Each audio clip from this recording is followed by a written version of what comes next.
Well, good morning, good morning, good morning. Today is Monday, and this is your spiritual vitamin. Today I want to come from a simple thought and theme of DIY. DIY. Most people are familiar with DIY from do-it-yourself.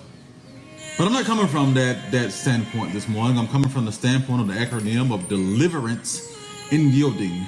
Deliverance in yielding, DIY.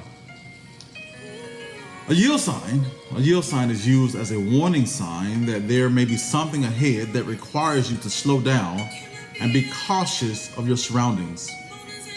Yield also means that you should not only be cautious in the event, but also extra cautious for moments following as well.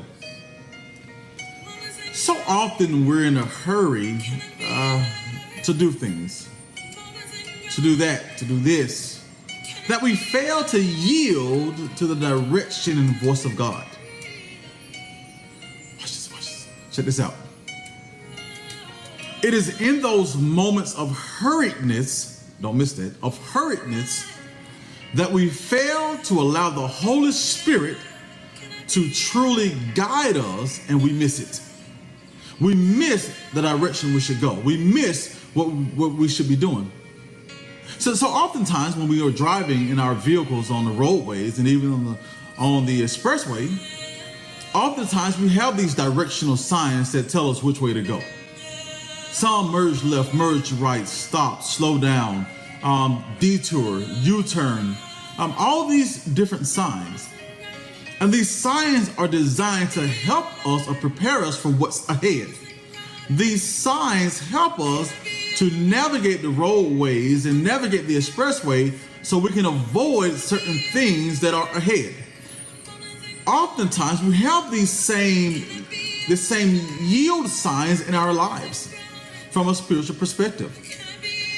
And we don't yield to what God is doing and telling us, but oftentimes we hurry and we don't hear the voice of God. We don't follow the Holy Spirit, or we don't let the Holy Spirit move us. And so therefore we end up moving in a direction we shouldn't move into. Yeah. And then at that point in time, we're despondent, we're upset, we're discouraged, we're trying to figure out what's going on, or what happened, or why didn't it happen, or why did it go that way, why did it go that way, and we fail to realize that we did not yield to the voice of God. So oftentimes when people think of deliverance, they think of something negative. Oh, you're delivered from this evil, you're delivered from this, and you're delivered from that. Oftentimes. But most of the time, deliverance is not from something negative, but deliverance, which comes from the root word deliver, which goes into deliver and so on and so forth, which means that something was delivered to us from God. Therefore, the delivery came through the Holy Spirit, and we got in something that we were delivered, either a blessing out of, going to, so on and so forth. So there is a deliverance in yielding because God is always delivering something to us to help us. And it's not always bad, as we so often think.